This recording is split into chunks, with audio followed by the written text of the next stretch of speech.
Alors, on considère A un réel positif strictement. Donc en tronc commun, vous avez entendu parler de la fonction exponentielle de base A. C'est une fonction donc simplement qui a x associe A puissance x. Donc dans ce chapitre, on va parler de la fonction exponentielle de base 10. Donc 10 est un nombre réel strictement positif, donc on peut construire une fonction exponentielle de base 10 en prenant, donc on va l'appeler f, donc la fonction qui a x associe 10 puissance x. Donc ça, c'est une fonction que vous étudiez en enseignement commun. Alors voilà la courbe représentative de la fonction exponentielle de base 10. C'est une fonction strictement croissante, strictement positive, et qui va donc avoir une croissance très rapide. Donc l'image de 1, eh bien c'est 10, l'image de 2, c'est 100, puisque 10 puissance 2, ça fait 100, l'image de 3, ça fait 1000, etc. Donc ce qu'il faut remarquer ici,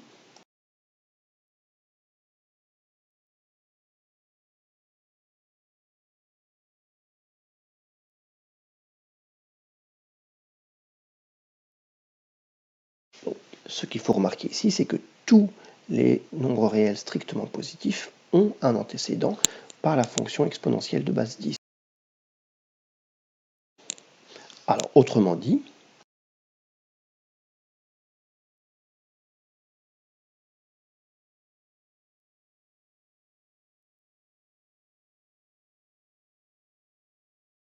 donc ce nombre x qui vérifie 10 puissance x égale b, c'est ce qu'on appelle le logarithme décimal de b. Et on le note, x est égal à log, donc log de b.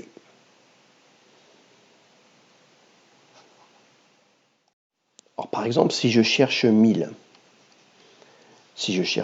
eh bien, il existe x qui vérifie 10 puissance quelque chose égale 1000.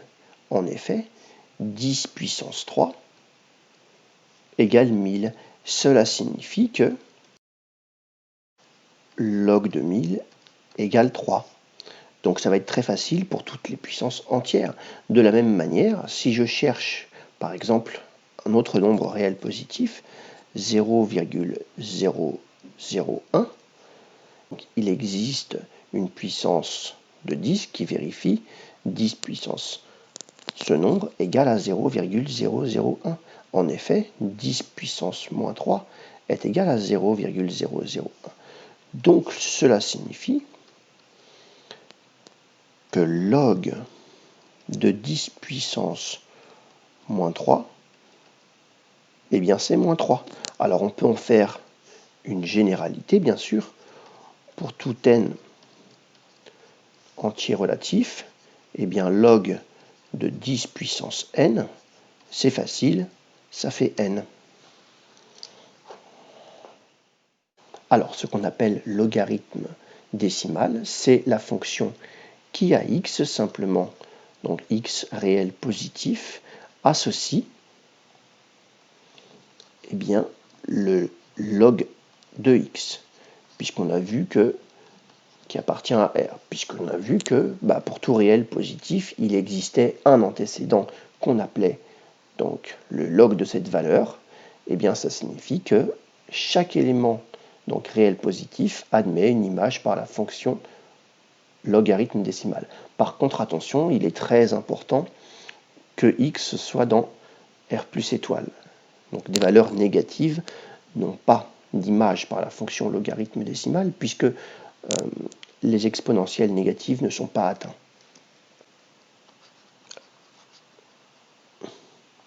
Alors, quelques valeurs particulières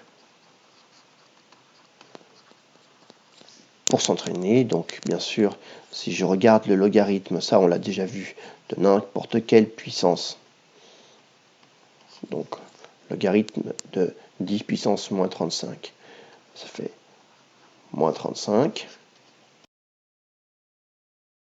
Logarithme de 1, donc, eh bien, logarithme de 1, ça fait 0, puisque vous savez que 10 puissance 0, eh bien, c'est égal à 1. Et logarithme de 10, eh bien, ça fait 1. Alors en vert ici, la courbe représentative de la fonction logarithme. C'est une fonction qui est strictement croissante, mais qui va croître très doucement. Donc si je prends par exemple deux réels strictement positifs a et b, si log de a est inférieur ou égal à log de b, alors cela signifie que a est inférieur ou égal à b. De la même manière, si j'ai log de a qui est égal à log de b, alors cela signifie que a égale b.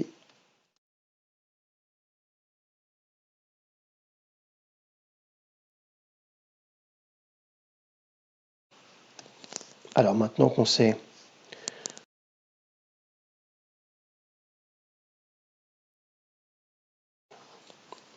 que la fonction est définie donc sur 0 exclu plus l'infini, attention, 0 n'a pas d'image par la fonction logarithme parce que tout simplement il n'existe pas de nombre qui vérifie 10 puissance x est égal à 0.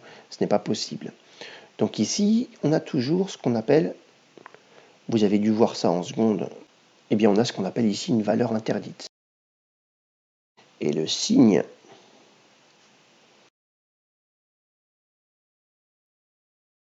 on sait que la fonction est strictement croissante et que log de 1, eh bien c'est 0. Eh bien, puisqu'elle est croissante, eh bien, toutes les valeurs qui vont être entre 0 et 1 vont être négatives, et toutes les valeurs qui vont être sur l'intervalle 1 plus l'infini vont être positives.